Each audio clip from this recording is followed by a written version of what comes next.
жаным деп бағалағың. Бұл сөзге бейқам жай қарамағың.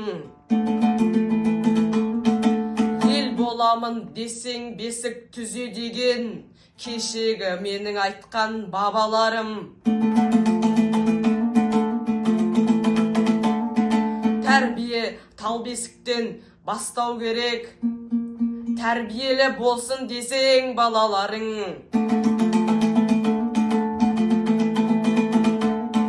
Ұрпағың тәлім алар отбасыңды, қоғамның тірегі да сана бәрін.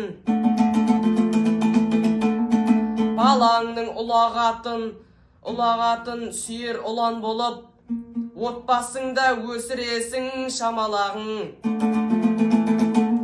Әр қазақ отбасының татулығы, беріктігі менің де қалағаным.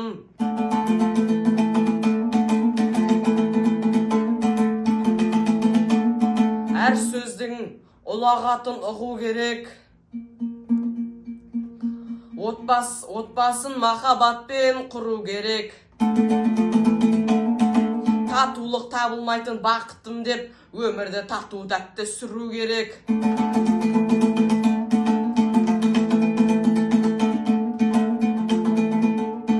Ыдыс аяқ сылдырлап жатса егер, тығырықтан жеңілмей шығу керек.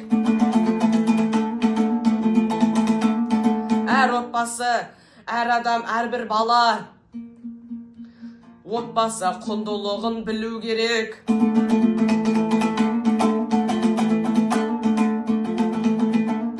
Бақытты ойлап алаңдама.